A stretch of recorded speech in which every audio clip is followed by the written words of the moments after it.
저는 제 인생에서 가장 후회되는 순간이 언제냐고 누가 묻는다면 주저없이 두 가지를 이야기할 수 있습니다.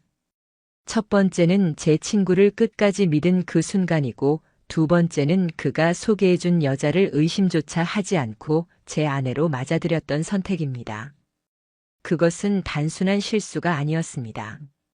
제 인생 전체를 송두리째 흔들어버린 최악의 결정이었습니다. 민재라는 친구가 있었습니다. 대학 시절부터의 동기였고 10년 넘게 이런저런 우여곡절을 함께한 사이였습니다. 흔히 말하는 중마고우라 하기엔 늦게 만난 인연이었지만 그만큼이나 가까웠습니다. 술자리에서도 시험 기간에도 졸업 후 취업 준비를 하면서도 우리는 함께 붙어 다녔습니다. 허세가 좀 있고 말이 많아 가끔은 사람들에게 질린다는 이야기도 들었지만 적어도 제게 그는 가장 믿을 만한 친구였습니다. 자신이 친구를 끔찍이 아끼고 결코 배신하지 않을 사람이라는 걸 스스로 입버릇처럼 말하던 사람이기도 했습니다. 그래서 저는 그를 의심한 적이 단 한 번도 없었습니다. 제가 그녀를 처음 만난 건 그 민재의 소개 덕분이었습니다. 어느 날 점심을 먹던 자리에서 민재가 갑자기 고개를 돌려 말했습니다. 야, 넌 진짜 괜찮은 여자 만나야 한다. 내가 요즘 알게 된 사람이 있는데 너랑 잘 맞을 것 같아. 소개시켜 줄까? 처음에는 농담처럼 들려 웃어넘기려고 했습니다. 그런데 그의 눈빛이 장난이 아니었습니다. 민재는 원래 어떤 사람을 긍정적으로 평가할 때 쉽게 말을 뱉지 않았습니다. 주변에 이상한 사람을 두지 않는 성격이었고 본인 스스로도 인간관계를 매우 따지며 유지하던 사람이기에 저는 괜히 기대가 되었습니다. 얘가 굳이 저런 말을 한다면 뭔가 확실히 괜찮은 사람이겠지. 제 마음속에는 이미 그 말을 믿어버린 단순함이 깔려 있었습니다. 며칠 뒤 민재가 약속을 잡아 저를 어느 카페로 불러냈습니다. 그 자리에 은정이 앉아 있었습니다. 그녀는 단정한 옷차림에 수수한 분위기를 풍기는 사람이었습니다. 긴 머리를 단정하게 묶어 올렸고 화장은 거의 없는 듯 자연스러웠습니다. 시선을 마주치면 약간 부끄러운 듯 고개를 살짝 숙이거나 돌리곤 했습니다. 흔히 말하는 화려하고 눈길을 확 잡아끄는 타입은 아니었지만 오히려 그래서 더 오래 기억에 남았습니다. 그날 처음 느낀 인상은 조용하면서도 안정적인 사람 같다는 것이었습니다. 저는 이런 성격의 사람과는 쉽게 어울릴 수 없다고 늘 생각했지만 이상하게도 사소한 대화 속에서 편안함을 감지했습니다. 사실 첫 만남에서부터 큰 호감이 있던 건 아닙니다. 다만 민재가 옆에서 계속 분위기를 만들어 주었고 제가 말을 놓지 않으면 어색할 것 같은 묘한 압박이 흘렀습니다. 그는 이후로도 틈날 때마다 제가 은정과 만날 수 있는 자리를 의도적으로 주선했습니다. 술자리를 핑계 삼아 동아리 친구들 모임을 빙자해서 혹은 그냥 뜬금없이 둘이 따로 만나봐라며 떠밀듯이 장을 만들어주곤 했습니다. 저는 처음엔 그저 자연스러운 흐름이라 여겼지만 돌이켜보면 모든 게 그의 유도였던 겁니다. 만남이 이어지면서 저는 점점 그녀의 조용함 속에 스며들었습니다. 은정은 크게 말하지 않았습니다. 그러나 어떤 대화든 경청하는 태도, 상대를 불편하게 만들지 않으려는 배려가 느껴졌습니다. 직업은 문화센터 강사라고 했습니다. 생계를 위해 열심히 일하는 모습도 진지했고 부모님은 지방에 계셔서 혼자 산다 했습니다. 제 눈에는 안정적이고 성실한 삶을 사는 사람으로 보였습니다. 저는 갈수록 그녀에게 끌렸습니다. 연애는 빠르게 진행되었습니다. 저는 이미 나이가 차 있었고 결혼을 미루고 싶지 않았습니다. 연애를 시작하고 6개월쯤 지난 시점에 저는 조심스럽게 결혼 이야기를 꺼냈습니다. 그 순간이라면 그녀가 조금은 망설일 거라 생각했지만 은정은 오히려 단호하게 좋아요라고 말했습니다. 그 한마디만으로도 저는 세상을 다 얻은 듯한 기분이었습니다. 민재에게도 저는 고마움을 전했습니다. 술자리를 함께하며 저는 진심을 담아 말했습니다. 내 덕분이다. 내가 이런 여자를 만났고 인생에서 드디어 안정을 찾게 됐다. 그는 특유의 능청스러운 표정을 지으며 제 어깨를 툭툭 두드렸습니다. 내가 내 결혼까지 챙겨줬다. 앞으로도 내가 지켜볼 거다. 그 말을 들었을 때 저는 웃으며 농담으로 받아들였습니다. 평소처럼 친구끼리 주고받는 너스레라고 생각했지요. 하지만 그때는 알지 못했습니다. 그 한마디가 훗날 나를 얼마나 소름 돋게 만들 줄은. 결혼 생활은 초반에는 무척 평탄했습니다. 은정은 깔끔하게 집안을 돌보고 저를 배려하며 함께 일상을 만들어갔습니다. 큰 싸움은 없었습니다. 성격이 내성적인 만큼 말이 부족해 가끔 답답하기도 했지만 제가 바라는 결혼 생활의 안정과 평화는 분명히 있었습니다. 드디어 안착했구나 생각했습니다. 저는 그때 정말 행복했습니다. 그러나 결혼 1년쯤 지나면서부터 작은 균열이 보이기 시작했습니다. 처음에는 사소한 변화였습니다. 은정이 휴대전화를 사용할 때마다 고개를 잔뜩 숙여 화면을 가리거나 손바닥으로 화면을 덮는 일이 늘어났습니다. 이전에는 이런 행동이 없었기에 도드라져 보였습니다. 저는 속으로 사적인 메시지겠지. 누구에게든 개인적인 대화는 있을 수 있지라며 스스로를 달랬습니다. 그런데 점점 이상한 것은 다른 데 있었습니다. 은정이 민재와 너무 자주 연락을 하고 있었습니다. 제가 아는 민재는 연락이 뜸했습니다. 술자리를 좋아하긴 했지만 일상적 연락은 최소한으로 하던 사람인데 아내와는 대화가 잦았습니다. 의심이 들지 않을 수 없었습니다. 그래서 어느 날 슬쩍 물었습니다. 요즘 민재랑 자주 카톡하는 것 같네. 은정은 표정 하나 변하지 않고 대답했습니다. 오빠가 이런저런 조언을 해줘서요. 저는 그 대답을 믿었습니다. 아니, 믿으려고 했다고 하는 게 맞겠지요. 그는 제 친구였고 아내였으며 저는 두 사람 모두를 믿으면 된다고 생각했습니다. 제 안의 불안한 기운을 억누르며 그렇게 스스로를 설득했습니다. 하지만 시간이 흐를수록 은정의 태도는 더 멀어졌습니다. 함께 있어도 시선은 휴대전화를 향해 있었고 제 눈을 피하려는 행동이 잦아졌습니다. 감정의 실이 끊어지는 듯한 느낌이 들었습니다. 결정적으로 의심이 확신으로 바뀐 건 어느 날 밤이었습니다. 퇴근 후 집에 들어갔을 때 아내는 집에 없었습니다. 평소라면 늘 있던 사람이었는데 그날은 아무 연락도 없었습니다. 밤 9시가 넘어도 연락이 닿지 않았습니다. 수십 번 전화를 걸어도 받지 않았습니다. 11시가 넘어서야 은정은 아무렇지도 않은 얼굴로 집에 들어왔습니다. 회사에서 회식이 있었어요. 핸드폰 배터리가 다 돼서 연락 못했어요. 말은 담담했습니다. 그러나 저는 그녀의 옷에서 전에 맡아본 적 없는 향기를 느꼈습니다. 평소 뿌리지 않던 고급스러운 향수 냄새였습니다. 화장은 지운 듯 희미했지만 립스틱은 그대로였습니다. 그 모든 것이 어색했고 낯설었습니다. 그날 밤 저는 침대에 눕지 못하고 거실에 앉아 새벽까지 생각에 생각을 거듭했습니다. 머릿속에는 불길한 그림자들이 떠올랐습니다. 제 아내와 제 친구가 나란히 웃는 그림자, 제가 보지 못한 시간 속에서 맺어진 그들의 관계들. 그 순간 제 안에서 직감이 분명해졌습니다. 뭔가 잘못됐다.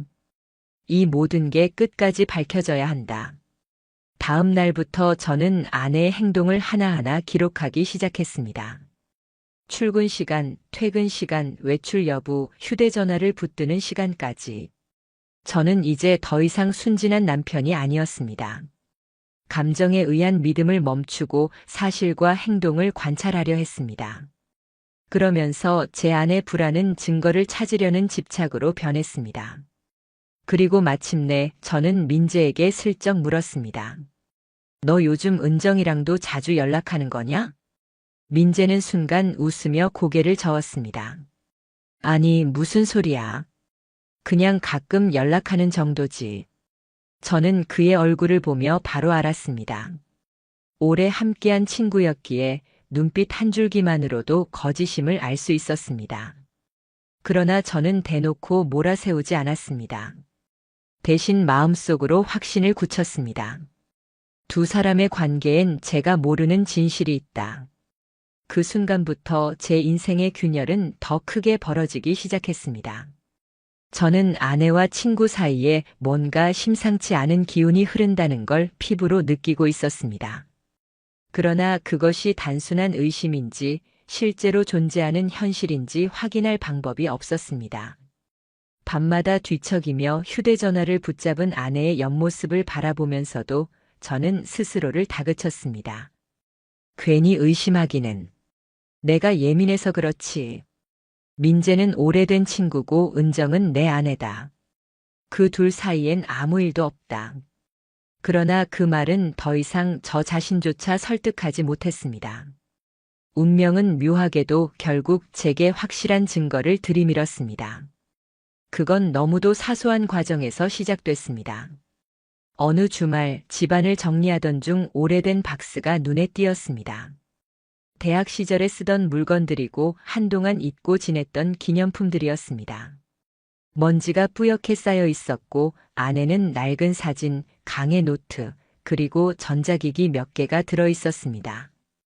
그중 제 눈에 들어온 것은 USB 하나였습니다. 자세히 보니 과거 민재가 저에게 건네준 것이었습니다. 순간적으로 대학 시절 우리가 함께 찍었던 영상들이 떠올랐습니다. 어쩌면 학창시절 추억을 다시 볼 수 있겠다고 생각하며 저는 별 생각 없이 노트북에 USB를 꽂았습니다. 처음에 나타난 것은 예상대로였습니다. 여행, 모임, 연습실 같은 이름의 폴더들이 있었고 안에는 동아리 행사, 겨울 산행 같은 영상들이 들어 있었습니다. 대수롭지 않게 몇 개를 확인하다 저는 아주 특이한 폴더 하나를 발견했습니다. 이름은 수정본이었습니다. 다른 폴더들보다 글씨가 작은 듯 묘하게 숨겨둔 분위기를 풍기고 있었습니다.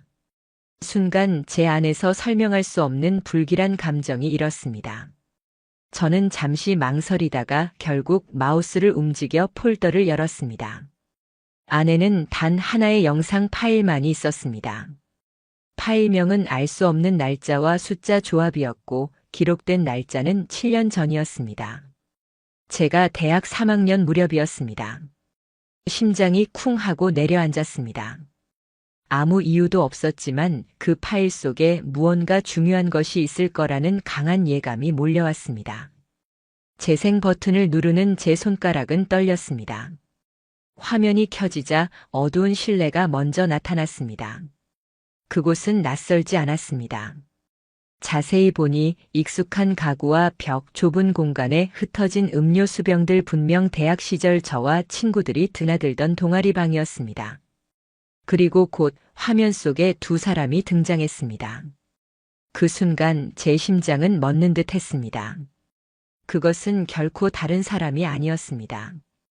영상 속에 보이는 건 바로 제 친구 민재, 그리고 제 아내 은정이었습니다. 저는 처음엔 믿을 수 없었습니다. 화면을 꺼야 한다는 생각조차 하지 못하고 그대로 얼어붙은 채 모니터를 바라보았습니다. 은정은 제가 알던 모습과 너무 달랐습니다. 조용한 성격의 아내는 그곳에서 민재와 장난을 치고 있었습니다.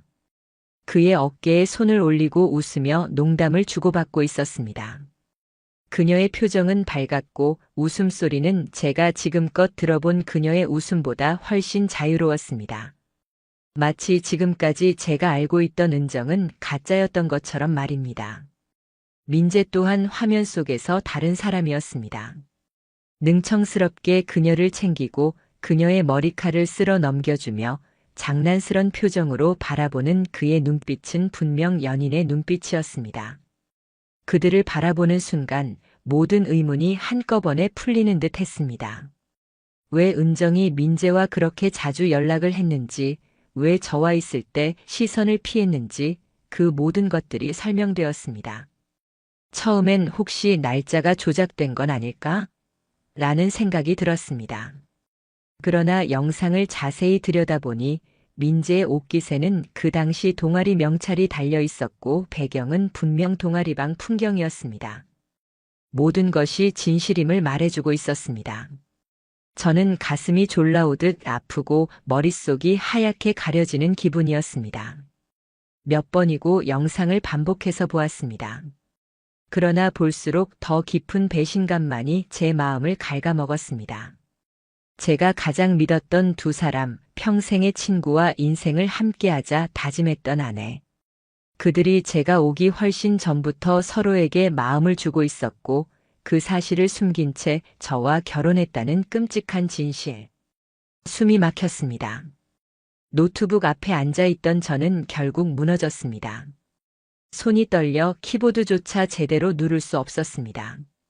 시간 가는 줄도 모르고 앉아있던 저는 어느 순간 스스로 중얼거리고 있었습니다. 왜 나에게 소개해줬던 거지? 둘이 이미 알고 있었는데 왜? 그 질문은 스스로 답을 할 수 없는 두려움이 되어 저를 파고들었습니다. 저는 곧장 민재의 SNS와 은정의 옛 계정들을 검색하기 시작했습니다. 페이스북, 인스타그램, 심지어 민재가 한때 운영하던 블로그까지 샅샅이 뒤졌습니다.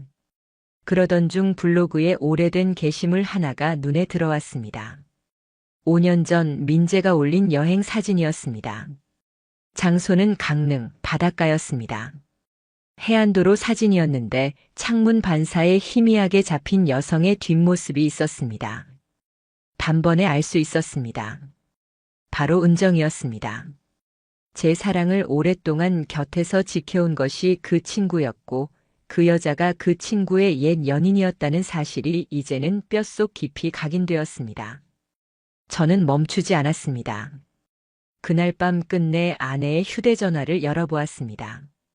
평소 비밀번호를 바꾸지 않던 습관 덕분에 가능했습니다. 그곳에서 발견한 건 제가 원하지 않던 현실이었습니다.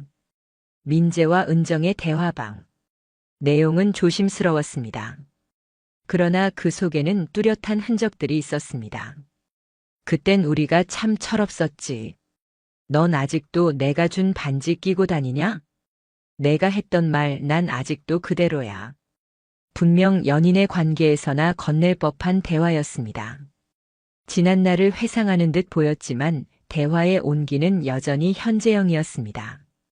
단순한 친구끼리 오갈 수 있는 말투가 아니었습니다. 저는 핸드폰을 쥔 채 그대로 얼어붙었습니다. 분노가 뇌리를 지배했습니다. 대체 왜 그랬던 걸까? 나를 바보로 만들고 내 결혼 자체를 기만한 이 상황을 어떻게 받아들여야 한단 말인가? 더 이상 제 안의 화산을 억누를 수 없었습니다. 저는 직접 민재를 만나기로 했습니다. 다음 날 카페에서 마주 앉은 민재는 예의 그 익숙한 웃음을 지었습니다. 야, 무슨 일이야? 왜 그렇게 급해? 저는 단 한마디도 하지 않고 휴대전화를 꺼내 USB에서 본 영상과 은정과의 대화 기록을 그의 눈앞에 던지듯 보여주었습니다. 그의 얼굴은 순간 굳어졌습니다. 그리고 순식간에 창백해졌습니다. 저는 그 반응만으로 이미 모든 걸 확인했습니다. 그는 한참 입을 떼지 못하다가 마지못해 이렇게 말했습니다. 그건 오래전 일이야. 그땐 진짜 우리가 근데 너한테 소개해줬을 땐 이미 끝난 거였고 내가 진심으로 좋아하는 것 같아서 그래서 내가 그 말을 듣는 순간 제 귀는 더 이상 그 어떤 사과도 받아들이지 않았습니다. 저는 자리에서 벌떡 일어나 말했습니다. 끝났다고? 그러면 왜 지금까지도 연락하고 반지를 끼고 그따위 말을 주고받아? 끝났다고? 내 눈에는 지금도 이어져 있는 걸로밖에 안 보인다. 그렇게 자리를 박차고 나왔습니다. 심장은 미친 듯이 뛰었고 숨조차 쉬기 힘들었습니다. 그리고 그날 밤 저는 아내 앞에 모든 것을 꺼내놓았습니다. 처음에 은정은 부인했습니다. 그건 예전 영상이에요. 아무 의미 없어요. 민재랑은 이미 아무 관계도 아니에요. 그러나 제가 증거를 하나하나 꺼내놓자 그녀의 눈빛이 흔들리기 시작했습니다. 결국 고개를 숙이고 말했습니다. 맞아요. 예전에 사귀었던 건 사실이에요. 하지만 결혼할 마음은 없었어요. 그냥 미안해요. 그녀의 입술에서 나온 미안해요에는 진심이 담겨 있지 않았습니다. 단지 들켜버린 사람의 당황이 묻어 있을 뿐이었습니다. 죄책감도 후회도 느껴지지 않았습니다. 그 표정에서 저는 확신했습니다. 이 결혼은 기만이었다. 신뢰는 흔적조차 남지 않았다. 이 집에 있는 모든 물건들이 순식간에 날카로운 칼날이 되어 제 가슴을 찔러오는 듯 했습니다. 저는 그날 밤 결심했습니다. 이 일을 끝까지 파헤치겠다고. 은정과 민재 두 사람 모두에게 반드시 책임을 묻겠다고. 그리고 제 인생을 송두리째 뒤집어버린 이 기만의 결혼을 법적으로 끝내겠다고. 민재와 은정의 과거 그리고 현재까지 이어진 관계. 저는 더 이상 혼자 감당할 수 있는 상황이 아니었습니다. 제 발밑이 무너져 내리는 듯한 배신감 속에서 저는 마지막 카드를 꺼내 들었습니다. 바로 법의 힘을 빌리는 것이었습니다. 저는 다음 날 아침 곧장 변호사 사무실을 찾았습니다. 설명하면서도 제 입에서 나오는 말들이 낯설고 믿기지 않았습니다. 제 절친한 친구가 제 아내를 소개해 줬는데 사실 그 둘은 이미 결혼 전에 교제한 사이였고 결혼 이후에도 은밀히 연락을 이어왔습니다. 저는 그것을 증거와 함께 확인했습니다. 제 목소리는 떨렸습니다. 하지만 떨림 속에는 분노가 억눌러져 있었습니다. 처음엔 변호사가 곤란하다는 듯 고개를 끄덕였습니다. 그러나 제가 준비한 증거들을 하나씩 보여드렸습니다. USB에 담긴 7년 전 영상, 민재 블로그 캡처본, 은정의 메시지 기록, 그리고 무엇보다도 결정적인 것은 카페에서 민재와 나눈 대화 녹음 파일이었습니다. 변호사의 눈빛이 바뀌었습니다. 조심스럽게 정리하던 그는 이내 단정적으로 말했습니다. 남편분, 이건 기망 결혼으로 다툴 수 있고 민재라는 사람에 대해서는 상간남 소송이 가능합니다. 증거가 명확하다는 게 결정적이에요. 영상, 사진, 녹취록 이 정도라면 훨씬 수월하게 진행될 겁니다. 그 말을 들은 순간 제 안에 웅크려 있던 절망이 조금은 빠져나갔습니다. 저는 스스로를 향해 속삭였습니다. 내가 미친 게 아니구나. 모든 게 사실이구나. 내 직감이 옳았구나. 제 삶을 짓눌러 오던 혼란 속에서 오랜만에 뚜렷한 확신을 얻은 순간이었습니다. 저는 변호사와 함께 즉시 절차를 밟았습니다. 아내와의 관계는 이혼 소송으로 동시에 위자료 청구를 진행하기로 했습니다. 민재에 대해서는 상간남 소송장을 제출했습니다. 친구라는 이름으로 쌓아왔던 긴 시간을 배신한 그에게 최소한의 책임이라도 지게 하고 싶었습니다. 며칠 지나지 않아 은정의 부모님에게서 연락이 왔습니다. 불쑥 들어온 전화에서 장모님은 떨리는 목소리로 저를 만나고 싶다고 했습니다. 만남의 자리는 한적한 찻집이었습니다. 장모님은 흰 얼굴로 눈가가 붉어진 채 저를 마주했습니다. 우리 은정이가 철이 없다 해도 마음만은 진심이었을 거야. 오래 전 민재를 만났던 건 사실이지만 끝난 사이라고 했어. 그래도 내가 더 좋다고 말하던 아이였다. 그 마음만큼은 믿어주면 안 되겠니? 저는 씁쓸한 웃음을 지으며 고개를 저었습니다. 장모님 마음이 진심이었으면 결혼 후 연락을 끊었어야죠. 그런데 여전히 반지를 끼고 있고 그때 그 말 아직 기억해? 그 같은 메시지를 주고받는데 그게 어떻게 끝난 건가요? 전 지금까지 기만당했습니다. 그 순간 장모님의 눈빛은 흔들리더니 결국 말을 잇지 못했습니다. 우리는 그렇게 대화를 끝냈습니다. 그 뒤로 은정의 가족은 저와 일절 연락을 끊었습니다. 아마도 이 문제를 굳이 드러내기보단 조용히 묻고 넘어가고 싶었던 듯 했습니다. 민재는 소송장을 받은 뒤 저에게 직접 전화를 걸어왔습니다. 한참 동안 통화 버튼을 누를지 고민했지만 결국 받았습니다. 그의 목소리는 당황과 억지가 뒤섞여 있었습니다. 야, 우리가 친구인데 이렇게까지 가야 하냐? 그건 다 과거 얘기잖아. 지금은 아무것도 없지 않냐. 증거라고 해봐야 옛날 얘기뿐이잖아. 저는 차갑게 대답했습니다. 그렇게 자신 있으면 법정에서 직접 말해라. 그 뒤로 민재에게서의 연락은 끊겼습니다. 법적 절차가 진행되는 과정은 생각보다 길고 버거웠습니다. 회사 일에는 도무지 집중할 수 없었고 사람 앞에 서 있는 것조차 힘겨웠습니다. 결국 저는 휴직계를 제출했습니다. 하루하루가 무너지는 듯 했고 대인 기피가 찾아왔습니다.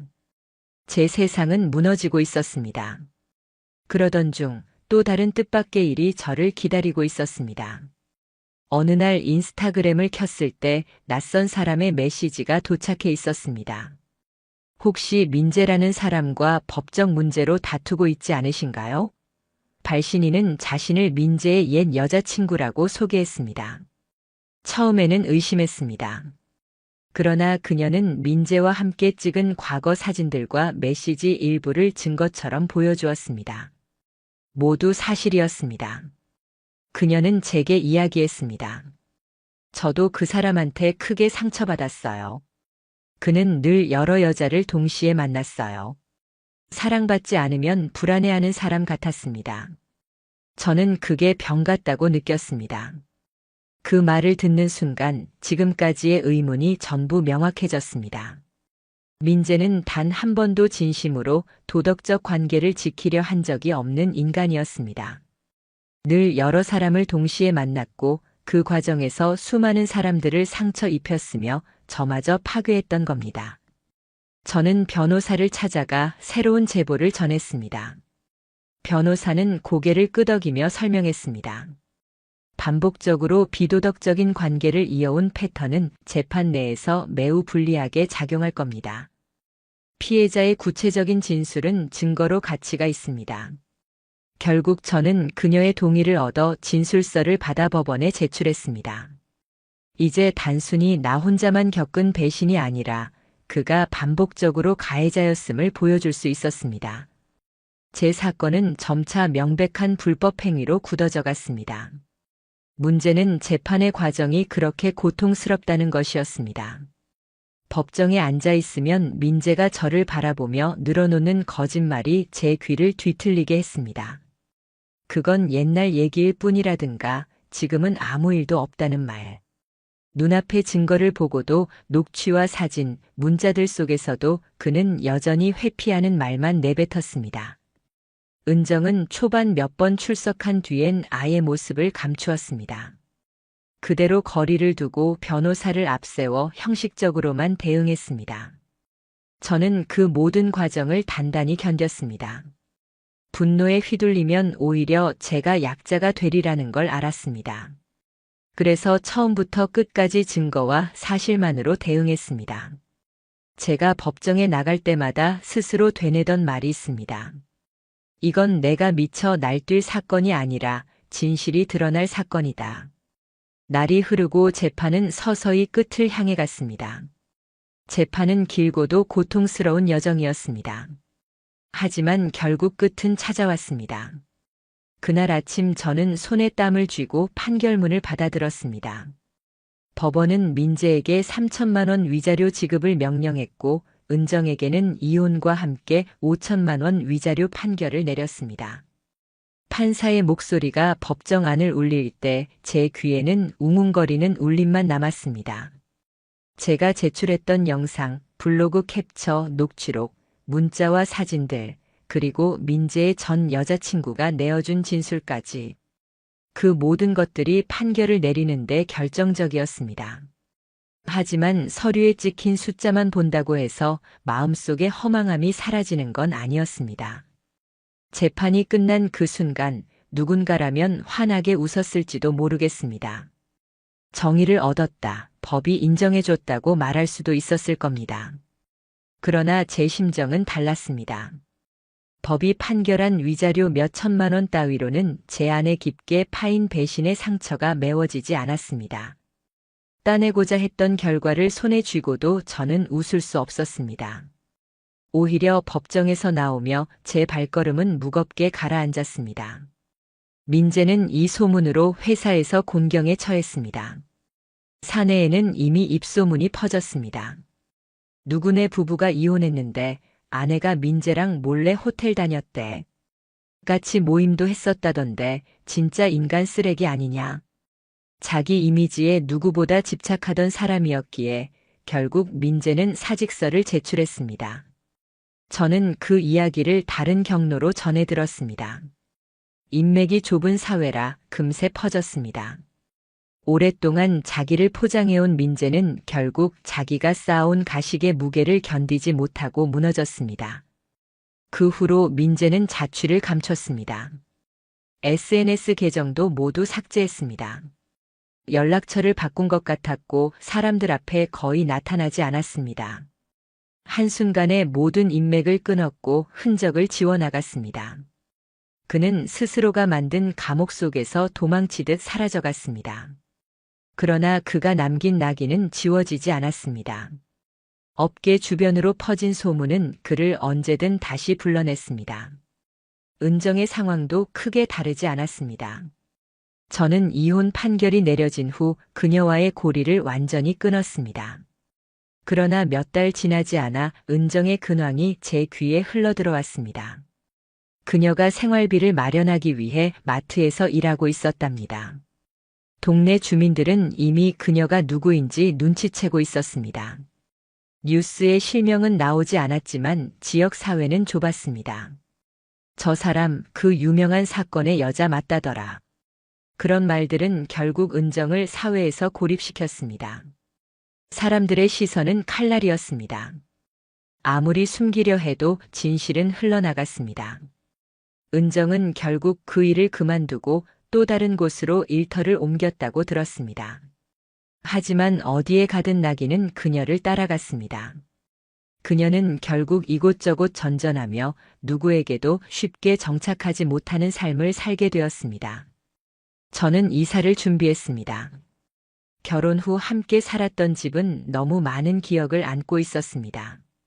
문을 열 때마다 함께 웃으며 들어오던 그녀의 얼굴이 떠올랐고 침대에 누우면 그 곁을 차지하던 그림자가 아른거렸습니다. 모든 게 날카로운 조각이 되어 제 가슴을 찔렀습니다. 이사 당일 빈집에 서서 한 바퀴를 둘러봤습니다.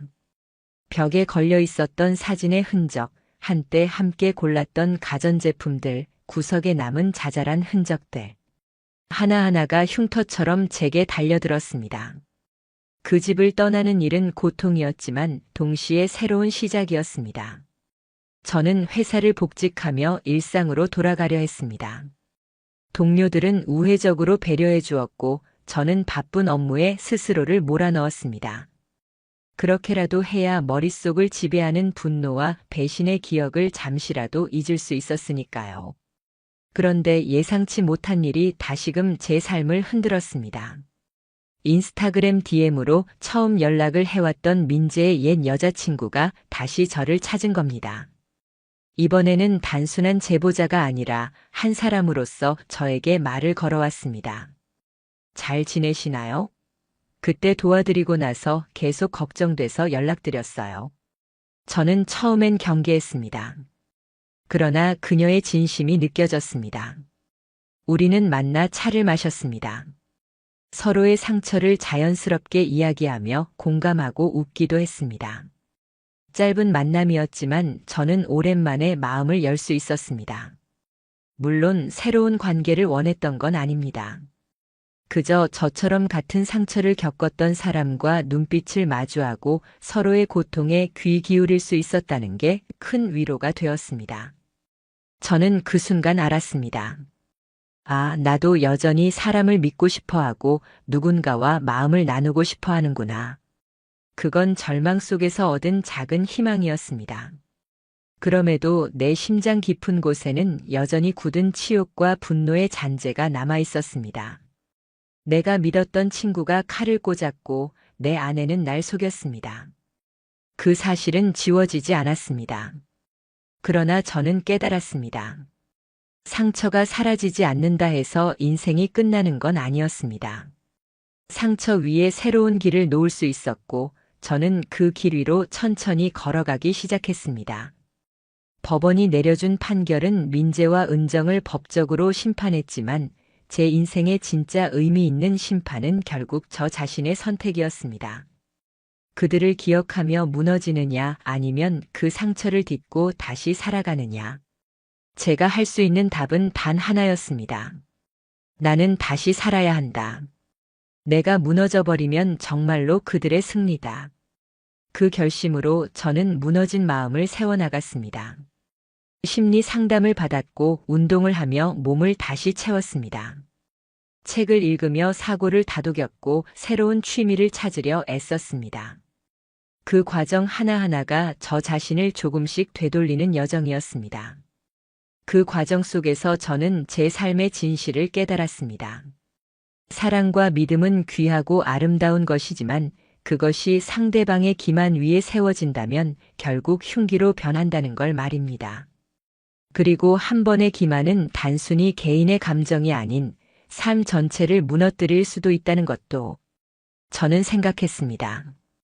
언젠가 이 이야기가 누군가에게 경고가 되기를. 나처럼 무너지는 사람을 막을 수 있다면 그게 지금 내 고통의 작은 의미일 것이다. 시간은 흘렀습니다. 사람들이 흔히 말하듯 시간이 약이다라는 말은 절반만 맞았습니다. 시간이 지나면서 상처의 표면은 조금씩 옅어져 갔지만 그 깊은 바닥에 박힌 배신의 기억만큼은 결코 사라지지 않았습니다. 지금도 때때로 떠오릅니다. 결혼 반지를 내밀며 환하게 웃던 은정의 얼굴, 등산 가던 길에 내 팔짱을 끼고 웃던 민재의 모습. 그 순간순간은 이제 진실을 알고 난 지금 저를 조롱하듯 떠오릅니다. 그렇다고 제가 무너져 주저앉아 있는 건 아니었습니다. 저는 상담을 받으며 마음을 추슬렀고 운동을 하며 조금씩 몸을 돌아봤습니다.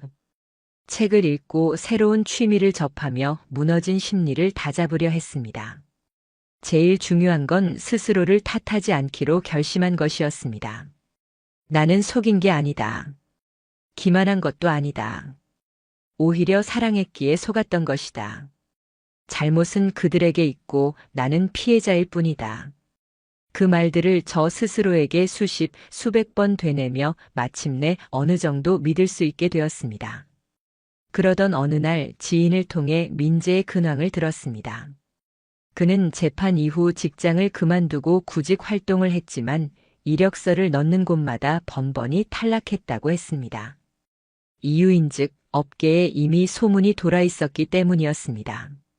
마지막으로 다니던 회사에서조차 소송에 연루됐다. 불륜 사건이 있었다는 이야기가 공식 보고 형태로 남았다고 했습니다.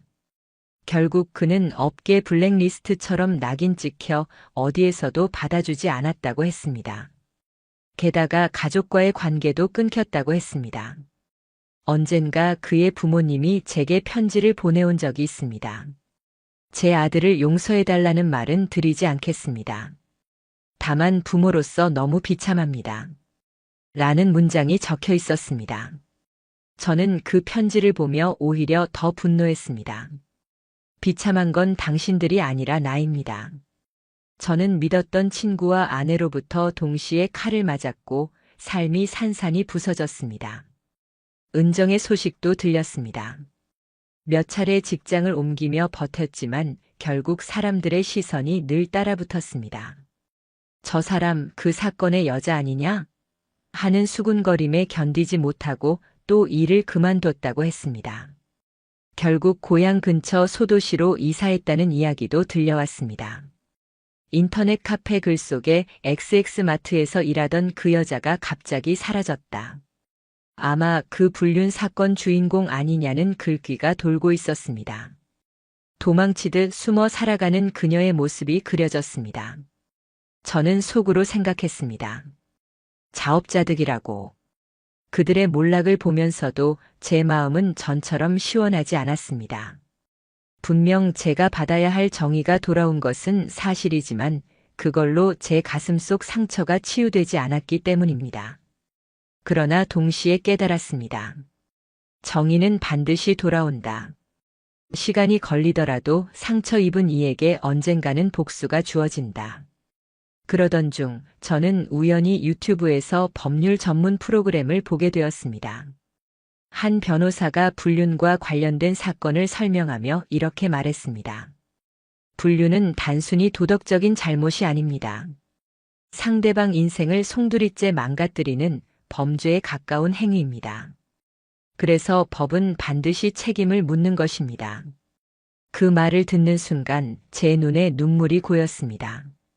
그래, 내가 겪은 건 단순한 부부싸움이나 개인 간의 갈등이 아니었어. 내 인생을 송두리째 무너뜨린 범죄 같은 것이었지. 그러니 내가 이렇게 힘들었던 게 당연한 거야. 저는 그 말을 마음속 깊이 새기며 다짐했습니다. 언젠가 내 이야기도 누군가에게 경고가 될 수 있길, 그래서 나 같은 피해자가 더 이상 생기지 않길. 지금의 저는 예전과는 전혀 다른 인생을 살고 있습니다. 사람을 무턱대고 믿는 일은 하지 않습니다. 그러나 사람 자체에 대한 희망은 여전히 내려놓지 않았습니다. 믿음은 상대가 그 믿음을 지킬 수 있을 때만 의미가 있다는 사실을 배웠기 때문입니다. 제가 겪었던 이 불륜과 기만의 이야기는 결국 제 인생을 부숴버렸지만 동시에 다시 제 스스로를 세우게 만들었습니다. 피해자가 무너져 버리지 않는 한 결국 최종 승리는 저에게 돌아온다는 걸 알게 되었습니다. 이제 저는 말할 수 있습니다. 누군가 비슷한 상황을 겪는다면 꼭 기억하시라고. 처음 느낀 이상함은 결코 그냥 지나치지 마십시오. 당신의 직감은 틀리지 않습니다. 사랑이라는 이름 아래 숨겨진 거짓은 언젠가는 반드시 본색을 드러냅니다. 그때 당신이 흔들리지 않고 눈을 뜰 준비만 되어 있다면 결국 지옥 같은 상황에서 빠져나올 수 있습니다. 저는 그 지옥에서 살아나왔습니다. 이제는 새로운 삶을 살고 있습니다.